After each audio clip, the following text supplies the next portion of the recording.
نسألك يا من هو الله الذي لا إله إلا هو الرحمن الرحيم الملك القدوس السلام المؤمن المهيمن العزيز الجبار المتكبر الخالق البارئ المصور الغفار القهار الوهاب الرزاق الفتاح العليم القابض الباسط الخافض الرافع المعز المذل السميع البصير الحكم العليم اللطيف الخبير. أعوذ بالله من الشيطان الرجيم. Bismillahirrahmanirrahim. Ayat ini lanjutan dari ayat sebelumnya ya, yang bercerita tentang Maryam, seorang wanita yang masih perawan sebelum-sebelumnya begitu, yaitu Bunda Maria. Yang disebutnya juga oleh Bunda Maria karena memang punya anak, tapi yang lebih dikenal adalah Maria itu Maryam yang masih perawan. Karena menurut riwayat saat Maryam ini punya anak itu usianya masih 16 tahun. Bayangin gadis 16 tahun nggak punya suami ya, kemudian punya anak. Dia mengandung dan punya anak, betapa tidak menggegerkan dunia ya hingga saat ini. Nah kemarin ya sebelum ceritanya dilanjutkan tentang Maryam, diselingi oleh cerita mengenai pamannya yang bernama Zakaria yang mengasuh Maryam. Karena Zakaria ini terkagum-kagum terhadap Maryam dan hanya berdoa pengen punya anak yang soleh atau solehah seperti Maryam. Dan akhirnya kemarin Zakaria dikaruniai anak namanya Yahya. Nah setelah selesai cerita tentang Zakaria yang masuk Maryam, nah kita lanjutkan kepada cerita intinya, yaitu cerita mengenai Maryam. Karena surat Al-Imran ini akan menceritakan tentang bagaimana Imran dan istrinya berharap punya anak, dan anaknya pengennya laki-laki tapi karunia Allah anak perempuan. Ternyata anak perempuan ini adalah juga perempuan yang luar biasa, yang nanti akan melahirkan anak yang luar biasa, yaitu namanya Isa. Maka disebutnya Isa bin Maryam, Isa putra Maryam, karena nggak ada bapaknya. Ya makanya Isa bin Maryam. Kita lanjutkan ceritanya. Wa id qalatil malaikatu, dan ingatlah ketika malaikat berkata, ya Maryam, wahai Maryam. Jadi malaikat berkata pada Maryam. Apa kata malaikat? Innallaha astafaki, sesungguhnya Allah telah memilihmu, wa tahharaki, dan telah mensucikanmu, wastafaki, dan telah memilihmu ala nisa'il alamin, melebihi perempuan yang lain di seluruh alam. Dan yang apalagi dikasih kata alam, itu artinya apa? Maryam ini adalah wanita terpilih dibanding seluruh wanita di seluruh alam ini. Jadi kata alam itu menunjukkan kelebihan ya, sesuatu yang lebih tinggi daripada wanita-wanita lain. Konon ya, di dunia ini ada 5 wanita yang sangat dimuliakan oleh Allah Subhanahu wa Ta'ala. Kalau kita urut dari periodenya, yang pertama adalah ya Asia. Ya, lalu ya kita sebut Asia, istri Fir'aun. Ya, jadi itu adalah wanita yang juga sangat mulia. Pertama adalah Asia, istri Fir'aun. Kemudian yang kedua adalah Maryam putri Imran. Kalau Asia istri Imran, kalau Maryam putri Imran, ya, karena anaknya Imran. Yang ketiga Khadijah istri Rasulullah Sallallahu Alaihi Wasallam. Tiga. Keempat Aisyah. Kalau tadi Asia istri Fir'aun, kalau ini Aisyah istri Rasulullah Sallallahu Alaihi Wasallam. Jadi selain Khadijah, wanita mulia itu adalah Aisyah. Karena banyak sekali hadis-hadis yang sampai ke kita itu, terutama yang berkaitan dengan masalah pribadi atau masalah rumah tangga, itu diriwayatkan Aisyah radhiyallahu anha, ya, Aisyah radhiyallahu anha, diriwayatkan oleh Aisyah. Asia, Maryam, Khadijah, Aisyah. Yang kelima adalah Fatimah istri Ali bin Abi Thalib putri Rasulullah Sallallahu Alaihi Wasallam. Itu 5. Jadi Dewi Persik nggak masuk di situ. Apalagi di Kota Mirjani nggak masuk di situ. Ya. Ini yang 5: Asia, Maryam, ya, Khadijah, Aisyah, dan Fatimah putri Rasulullah SAW. Itulah wanita-wanita mulia yang diabadikan dalam Al-Quran. Nah, ini salah satunya adalah Maryam.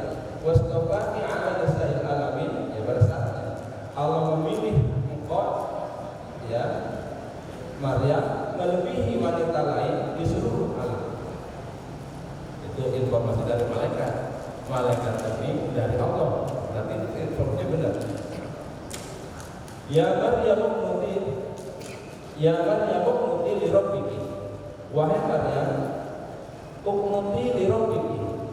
Ya, taatlah kamu kepada Tuhan. Kunut kita sering, ya, apa dengan istilah kunut, artinya tunduk. Ya Maryam uqnuti li rabbiki. Ya Maryam, tunduklah kamu pada Tuhanmu. Wasjudi, dan sujudlah kamu. Warka'i, dan rukulah kamu. Ma'ar-rafi'in, bersama orang-orang yang rukuk. Karena Maryam ini perempuan, maka domirnya bukan tofaka, toharoka, tapi ki, ya. Ini dirobiki wasjudi warkani ma'arrofi'in. Maryam, taatlah kamu pada Tuhanmu, sujudlah kepada Tuhanmu, dan rukuklah bersama orang-orang yang rukuk.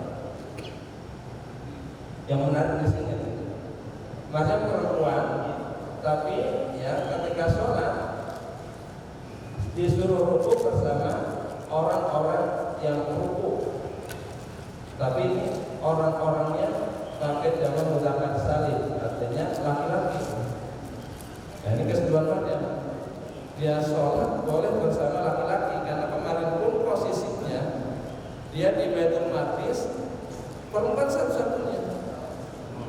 Ya, emang tadinya Imran pengen anaknya laki-laki, tapi karena ada nadar akan diserahkan Baitul Maqdis, ternyata anaknya perempuan diserahkan juga ke Baitul Maqdis, ya.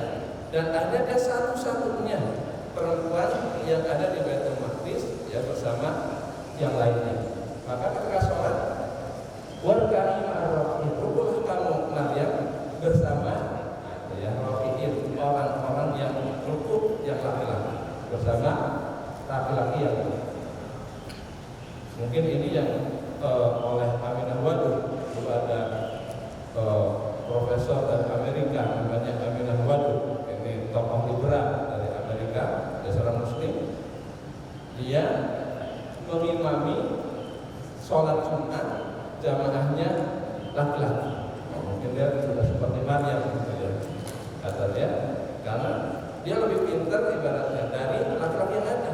Maka perempuan boleh menjadi imam, gitu ya, bagi makmum laki-laki, kata Aminah Wadud.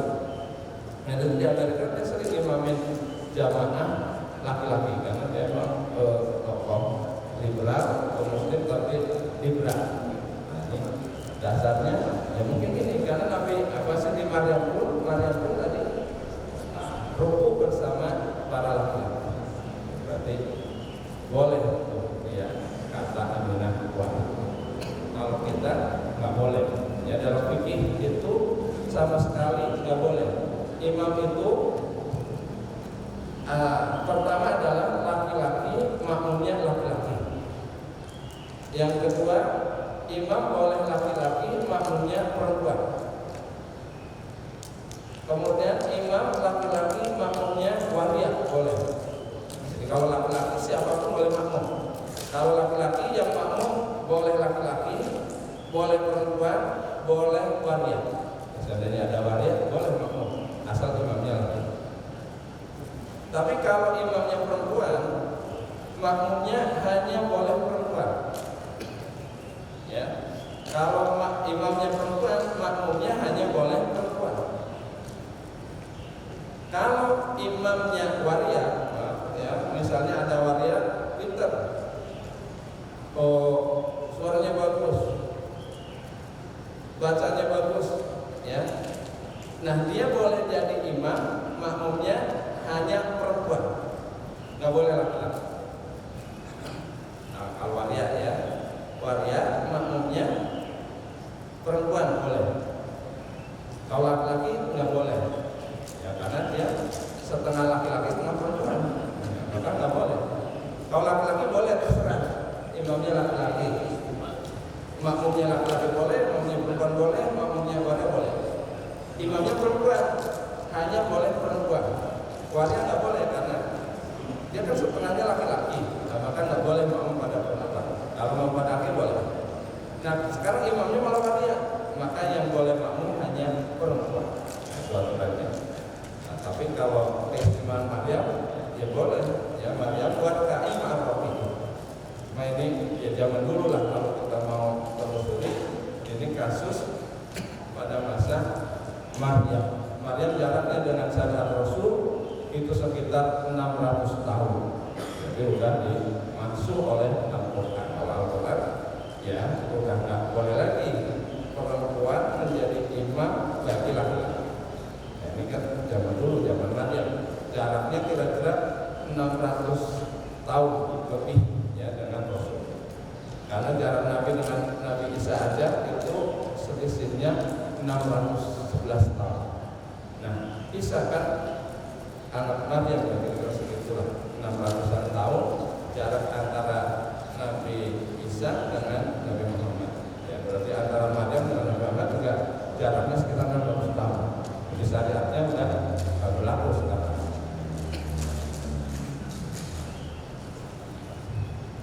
Apalagi kalau nanti di Asmaul Husna imamnya perempuan, geger kan? Jangan ya. Kalau imamnya perempuan udah begitu cantik, udah banyak penuh makmumnya laki-laki. Tapi dia nggak boleh. Dari kami amba'il ghaib, itulah sebagian dari berita gaib. Cerita tentang Al-Imran, bagaimana nadarnya, kemudian apa yang dilahirkannya, kemudian prosesnya diadopsi menjadi muharraran, ya menjadi orang merdeka yang mengurus Baitul Maqdis. Padahal jaraknya 600 tahun dengan Rasul. Tapi kok Al-Quran yang menceritakan ke Rasul. Ya Al-Quran Rasul cerita tentang Al-Imran, tentang Maryam, tentang proses kelahiran dan sebagainya begitu detail. Itulah sebagian dari berita gaib. Nuhihi ilaih yang kami wahyukan pada Muhammad. Kenapa Muhammad tahu? Ya, ada 3 kemungkinan Muhammad tahu cerita tentang Maryam, tentang keluarga Imran yang jaraknya 600 tahun yang lalu. Ya orang tahu informasi kan kemudian 3. Pertama karena dia membaca sejarah, ya karena Nabi Muhammad membaca sejarah kemungkinannya ini ya. Ya ini. Kemungkinannya berdasarkan informasi sejarah atau Nabi membaca kitab atau sumber masa lalu. Mungkin Nabi baca Taurat atau Injil keluarga Imran melahirkan Maryam, melahirkan Isa. Karena ceritanya detil sekali. Muhammad bercerita kemarin awalnya kan ada rombongan orang Nasrani Najran yang berdiskusi dengan Rasul tentang siapa Isa. Nah, Muhammad detil sekali cerita tentang Isa dari proses kakeknya, ibunya dan sampai lahirnya. Kemungkinan Nabi mendapat informasi atau membaca sejarah, kemungkinan. Yang kedua, Nabi menjadi pelaku sejarah. Ya, kemungkinannya. Yang ketiga, karena firman. Nah, kalau kita yang pertama nggak mungkin, makanya Nabi adalah ummi. Nabi yang ummi itu dia tidak pandai membaca, menulis. Bagaimana mungkin Nabi dapat informasi dari sejarah? Nabi sendiri nggak pandai membaca. Maka kemudian pertama nggak mungkin. Kedua, menjadi pelaku kan nggak mungkin. Jarak Nabi aja 600 tahun, ya, lebih dengan Maryam. Nah, kemudian terakhir inilah yang mungkin bahwa apa yang disampaikan oleh Rasul dari kami amba'il ghaibi nuhihi ilaih, itu adalah sebagian dari berita gaib, ya, yang diwahyukan oleh Allah kepada Muhammad. Jadi kemungkinannya yang terakhir bahwa cerita ini adalah wahyu yang Allah wahyukan kepada Muhammad. Dan kalau ini wahyu berarti kebenarannya adalah mutlak. Wa ma kunta ladaihim idh yulquna aqlamahum, dan kamu Muhammad tidak bersama mereka, artinya tidak sejaman dengan mereka, tidak juga melihat, ya, atau menjadi pelaku sejarah pada waktu itu. Idh yulquna aqlamahum, ketika mereka melemparkan anak-anak panah mereka, ayyuhum yaqulu Maryam, siapa yang berhak mengasuh Maryam. Kemarin kita ceritakan, jadi saat Maryam lahir, karena sudah dinadarkan oleh bapaknya yaitu Imran dan istrinya yang bernama Hana akan diserahkan ke Baitul Maqdis. Kan harapannya Maryam ini laki-laki, tapi Allah beri Imran ini dan istrinya ini anak perempuan. Tapi kata Imran dan istrinya, Allah lebih tahu, ya, apa yang dilahirkan. Walaysa dzakara unsa. Aku berhak laki-laki, lahir perempuan, tapi pasti Allah lebih tahu rencana apa. Karena laki-laki dan perempuan itu beda. Kita mohonnya laki-laki, kok dikasihnya perempuan, pasti bukan keliru ini Allah. Allah tahu apa yang dilahirkan. Dan laki-laki dan perempuan juga Allah pasti tahu. Nah, akhirnya apa? Diserahkan ke Baitul Maqdis, dan karena menyambut tradisi, ya, yang biasa menjaga Baitul Maqdis ini adalah laki-laki, akhirnya diundi siapa yang berhak mengasuh Maryam. Nah, itu undi, ya. Cara undinya, para pendeta-pendeta di situ melemparin anak panah ke lautan. Begitu dilempar, kalau yang datang gelam, dialah yang berhak yang belum Maryam, memang ngasuh Maryam. Nah, ternyata dari beberapa kali lemparan punya Zakaria yang penahnya atau anak panahnya tidak tenggelam. Nah, akhirnya apa? Zakaria lah kemarin yang berhak mengasuh Maryam. Wakaf balaha Zakaria, dan Zakaria lah yang mengasuh Maryam. Nah, Muhammad itu tidak hadir bersama mereka ketika para pendeta di Baitul Maqdis melemparkan anak panah mereka, mengundi, ya, siapa yang berhak mengasuh Maryam. Tapi kenapa Muhammad begitu detil ceritanya itu? Wa ma kunta ladaihim, dan kamu Muhammad tidak bersama mereka. Idyahlas, ketika mereka berselisih siapa yang paling berhak mengasuh Maryam. Saya mulai akhirnya diundi, dan yang keluar adalah Zakaria. Nah, ini menunjukkan ketegangan jarak 600 tahun. Nah, tapi Muhammad, ya, bisa menceritakan detil peristiwa kelahiran Isa, siapa ibunya, siapa neneknya, siapa kakeknya, dan bagaimana prosesnya. Itu bagaimana cerita detil kepada orang-orang Nasrani dari Najran. Ini merupakan berita gaib, ya, dalam Al-Quran. Irqalatil malaikah. Nah, udah selesai sini, ya. Datang lagi malaikat.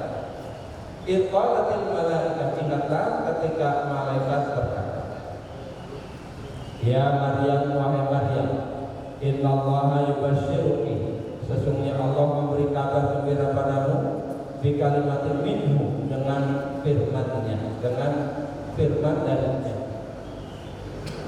Kemarin sudah kita jelaskan yang dimaksud firman Allah itu adalah idza arada Allahu syai'an ay yaqula lahu kun. Ya, itu firman itu. Jadi Allah memberi kabar gembira padamu Maryam bahwa kamu akan punya anak. Ya.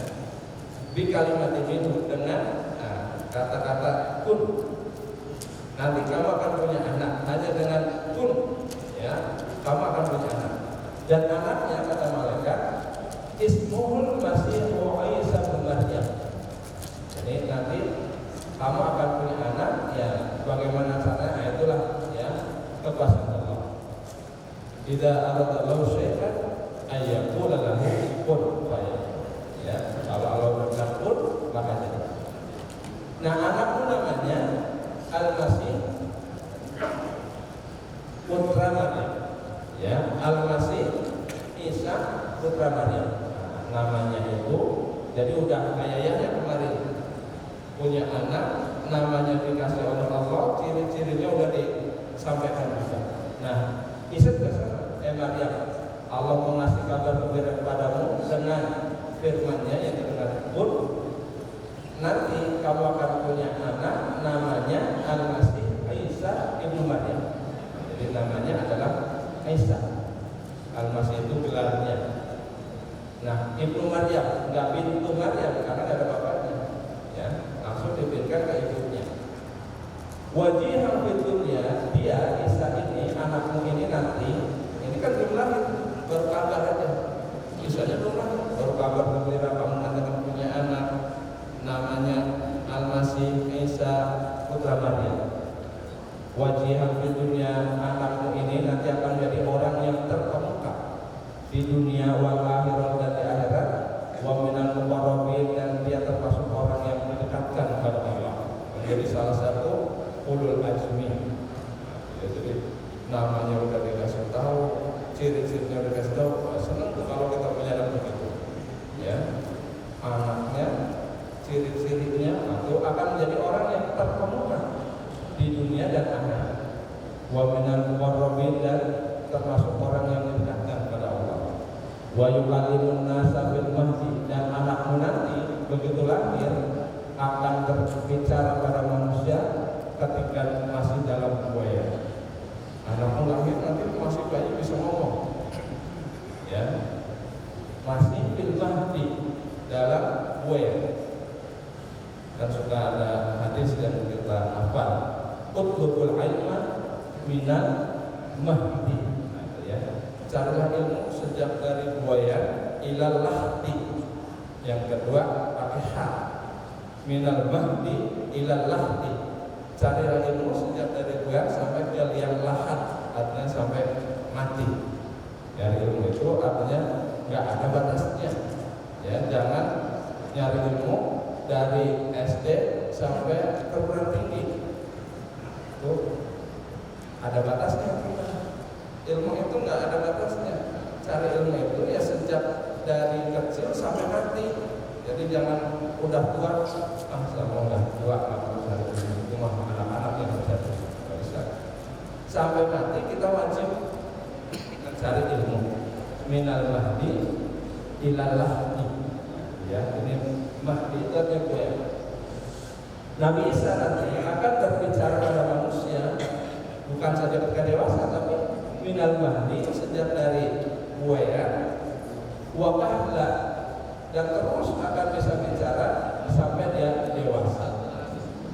Kahla itu usia antara 30 sampai 40 tahun. Baru kemarin tiba ketika Nabi Yahya Zakaria ketika punya anak, dia bilang waqad balahun yang tiba wa qurati akhir. Bagaimana mungkin aku anak yang li waladun waqad balahun yang tiba wa qurati akhir. Bagaimana mungkin aku punya anak, aku usia sudah sangat tua. Itu kibar itu di atas 100 tahun. Ya. Nah, kalau ini Nabi Isa nanti anakmu akan bisa bicara saat masih dalam buaya, wakahlah, dan sampai dewasa. Nikahlah ini antara 30 sampai 40 tahun. Karena memang Nabi Isa ini sebentar di dunia ini, ya. Dakwah Nabi Isa itu kurang lebih hanya 3 tahun. Sejak dia jadi Nabi, usia 33 itu kasus pembunuhan. Ya, kemudian setelah itu nggak kedengaran lagi, nggak diketahui lagi keberadaannya. Ada yang bilang diangkat ke langit, ada yang bilang ya apa biasa saja. Yang pasti setelah peristiwa penyaliban oleh orang-orang Yahudi itu Nabi Isa udah nggak ada di bumi lagi, artinya nggak berdakwah seperti biasa. Itu kira-kira 3 tahun Nabi Isa dakwah. Nah, maka pantas kalau Al-Quran bilang wakahlah antara 30 sampai 40 tahun. Nabi Isa bisa bicara ya kepada manusia sejak dari buaya, gendongan sampai nanti usia dia antara 30 dan 40 tahun. Karena setelah itu dia nggak ada. Wa minas sholihin, dan dia anak menanti yang namanya Isa termasuk orang yang soleh. Nah, di kabar ini dikasih tahu oleh malaikat kepada Maryam, padahal dia sendiri masih gadis, usianya 16 tahun, belum punya suami, belum punya pacar, ya, boro-boro sampai nongkrong-nongkrong ya di mall. Dia kan ada di Baitul Maqdis terus, masih gadis, nggak pernah punya pacar, nggak pernah punya suami. Tiba-tiba dikabari akan punya anak dengan ciri seperti ini. Nah, maka apa jawabannya? Ketika mereka kabar, jawabannya kayak kemarin itu, ayat Nabi Zakaria. Qalat Maryam berkata, Rabbi anna yakunu li walad. Ya Allah, bagaimana mungkin aku akan mempunyai anak? Nah, kata Maryam, ya Allah, bagaimana mungkin aku punya anak? Walau yamsasni bashar, padahal belum pernah ada manusia menyentuhku. Ya. Bashar itu manusia secara biologis, maksudnya manusia utuh seperti kita. Bagaimana mungkin aku akan punya anak? Kata Maryam, padahal belum pernah ada manusia menyentuhku. Baik itu Zakaria, baik itu yang lain, ya. Aku nggak punya suami, aku nggak punya pacar, aku nggak punya teman laki-laki, dan belum pernah ada laki menyentuh. Bagaimana mungkin aku akan punya anak? Kata Maryam, heran. Maka katakan, Qalat, malaikat berkata, kadzalika, demikianlah Allah yang hukum mayasa, dia bisa menciptakan apa yang dia kehendaki. Idza qada amran, apabila Allah menghendaki suatu urusan, fa inna ma yaqulu lahu, maka sesungguhnya Allah hanya berfirman kepada yang dikehendakinya itu, kun, jadilah. Fa yakun, maka jadilah. Iya. Jadi tadi yang di kalimat itu ini ya, bahwa mana akan punya anak dengan firman-Nya, yaitu firman ini, kun. Ya. Allah mengasih kabar gembira kepadamu dengan firman-Nya bahwa kamu akan punya anak. Firman yang mana ini? Ya. Karena bagi Allah, ya, dia bisa menciptakan apa yang dia kehendaki, hanya cukup dengan firman-Nya, kun, jadilah. Fa yakunu, maka jadilah. Ya. Lalu benar, hamillah Maryam. Dan kemudian setelah hamil nanti lahirlah anaknya yang diciptakan tadi, namanya Isa. Nah, mengenai proses kelahirannya itu diceritakan tersendiri di surat Maryam. Ini sudah informasi secara global. Tapi bahwa proses kehamilannya itu secara khusus diceritakan nanti di surat Maryam. Bagaimana sakitnya melahirkan, bagaimana malunya, ya, dicaci maki tetangga, ya, lingkungan karena dia hamil, nggak punya suami, nggak punya nggak pernah ketemu sama orang laki, kok hamil, disangka berzina. Nah, itu ada di surat Maryam. Ini mah hanya informasi secara global.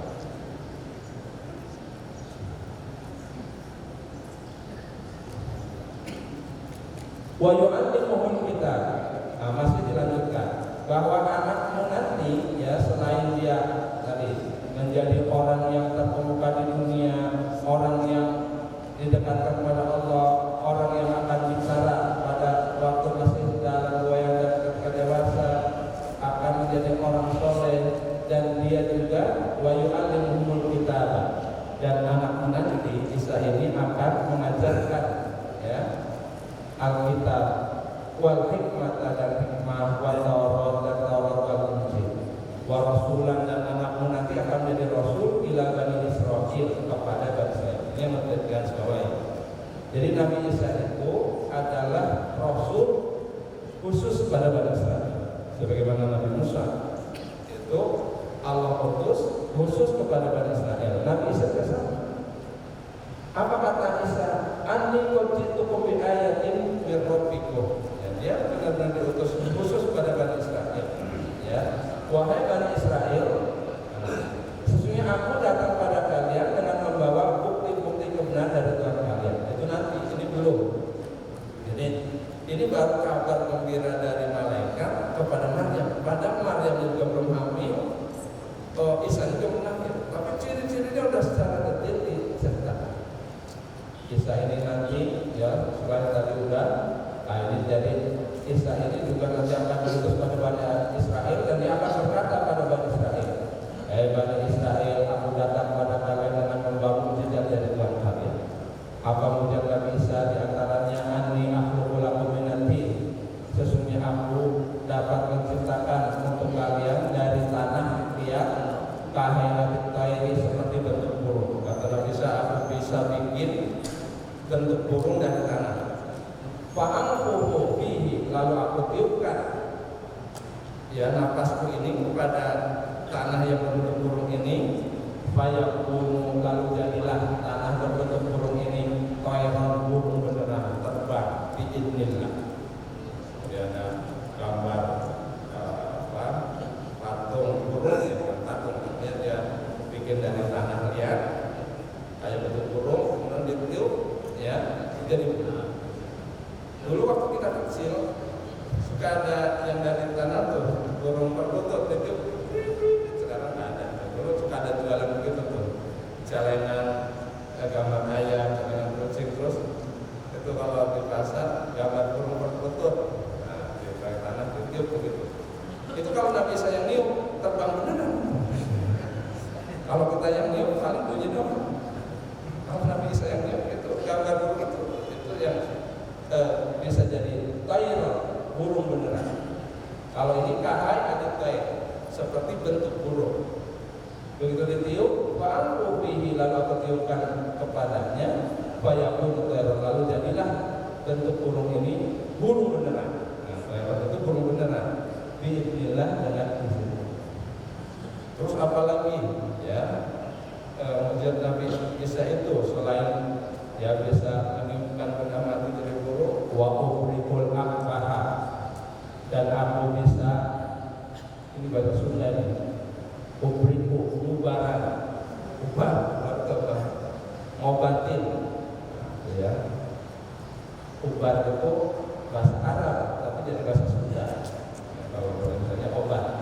Wa ubrikul akbaha, kata Isa, aku dapat ngobatin ubaran, orang yang buta sejak lahir. Jadi bukan pakai operasi, bukan kita tesin obat mata. Orang buta sama Nabi Isa cukup diusap matanya bisa melek lagi. Itu Nabi Isa bisa ngobatin orang yang buta sejak lahir. Wal abroso, dan orang yang penyakit sopa, yang albino, yang lepra, yang kusta, dia obati ya. Kemudian mulus lagi, sehat. Yang tertinggi apa? Wa uhyil mauta. Ini yang hebat. Dan aku bisa menghidupkan orang mati. Mungkin kalau sekedar ngobatin orang, ngobatin kusta, ada rumah sakit Sitanala. Kalau sekedar ngobatin mata, ada rumah sakit ya di Gondrong ya, Jakarta Eye Center. Mungkin kalau sekedar obatin jantung, ada rumah sakit Harapan Kita. Tapi kalau wa'uhyil maut, udah selesai, nggak ada yang bisa. Ya, rumah sakit manapun di dunia ini nggak ada yang bisa ngidupin orang mati. Ya, kalau ada rumah sakit bisa ngidupin orang mati, wah itu paling laris banget. Itu menjadi rumah sakit yang bisa paling laris di dunia ini. Kalau ada rumah sakit bisa ngidupin orang mati. Ya, suaminya BCL dihidupin lagi, bisa. Wah itu pasti laris rumah sakit. Itu nggak bisa. Habibie dihidupin lagi nggak bisa. Tapi Nabi nggak bisa. Wa uhyil mauta, aku bisa menghidupkan orang yang mati biidznillah. Tapi ujung ayatnya semua kemampuan yang Nabi Isa miliki itu semata-mata karena izin Allah. Berarti yang utamanya adalah Allah. Tanpa izin kamu nggak bisa masuk. Itu mukjizat. Wa unabbiukum, dan kata Nabi Isa berikutnya, aku bisa beritahu pada kalian bima ta'kuluna, dengan apa yang kalian makan. Jadi Nabi Isa tahu nih apa makan apa tadi pagi. Ya. Ini yang ini belum sarapan nih, kelihatan kalau masuk saya. Ini yang ini tadi sarapannya, ya, cuma minum air teh doang. Oh, yang itu udah sarapan uduk sama semur jengkol. Ya, dia bisa memberitahukan pada kalian apa yang kalian makan. Ya mungkin kita juga bisa. Kalau masih ini, makanya ditutup jam. Bapak tahu temennya makan jengkol ya. Kok tahu? Baunya kemana-mana. Bisa.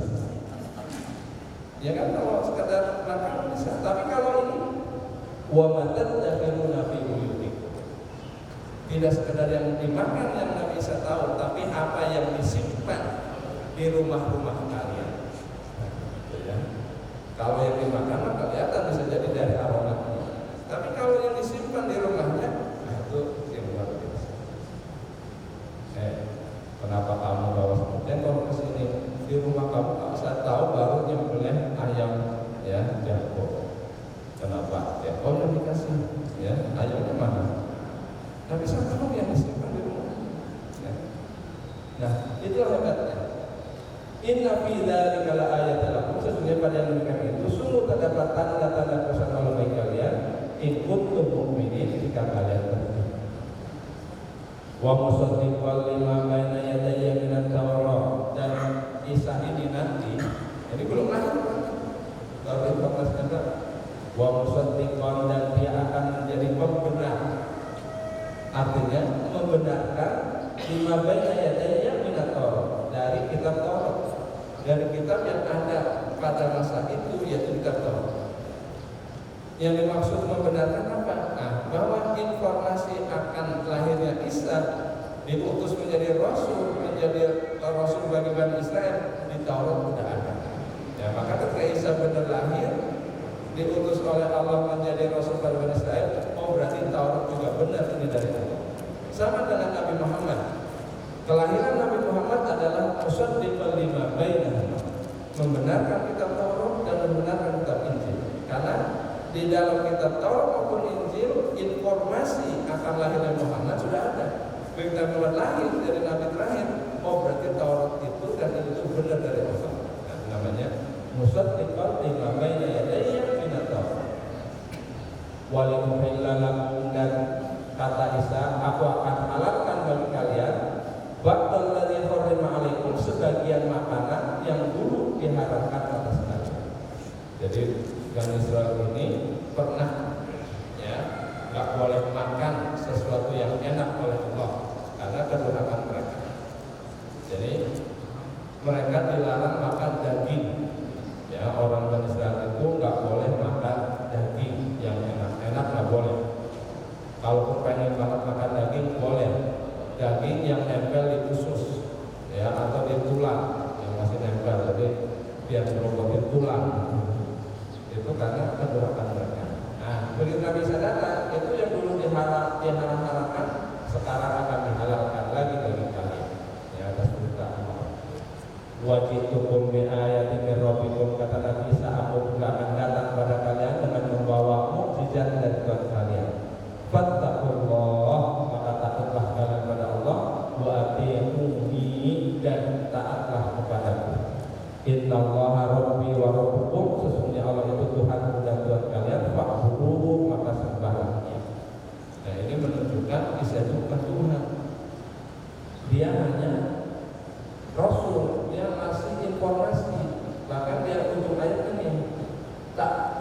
sekalian, bertakwalah kalian pada Allah. Isa ngajarnya bertakwa pada Allah, ikutilah aku. Bagaimana cara takwa pada Allah? Ikut aku. Kenapa harus nyembah Allah bukan nyembah aku? Innallaha rabbi, karena Allah itu Tuhanku, kata Nabi Isa. Berarti Nabi Isa bukan Tuhan. Tuhan Nabi Isa Allah. Innallaha rabbi wa rabbukum, sesungguhnya Allah itu Tuhanku, kata Isa, dan Tuhan kalian. Fa'budu, maka sembahlah Allah. Jadi orang keliru ya kalau nyembah Nabi Isa.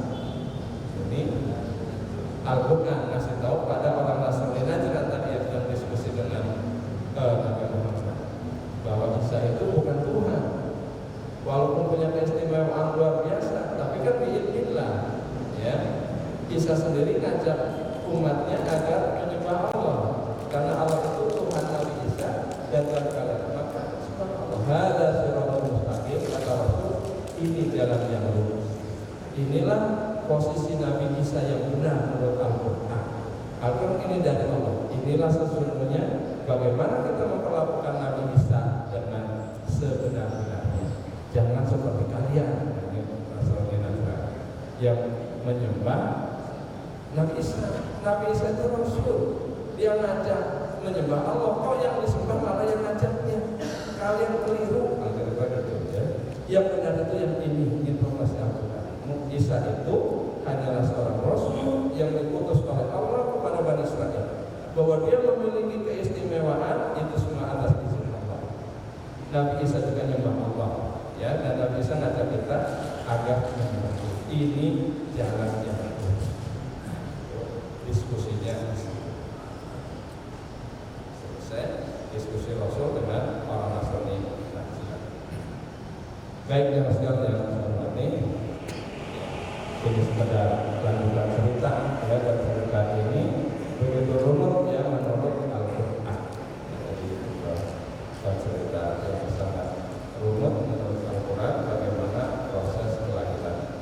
Nas'aluka ya man huwa Allahu alladhi la ilaha illa huwa ar-Rahmanur Rahim al-Malik al-Quddus as-Salam al-Mu'min al-Muhaymin al-Aziz al-Jabbar al-Mutakabbir al-Khaliq al-Bari al-Musawwir al-Ghaffar al-Qahhar al-Wahhab al-Razzaq al-Fattah al-Alim al-Qabid al-Basit al-Khafid al-Rafi' al-Mu'izz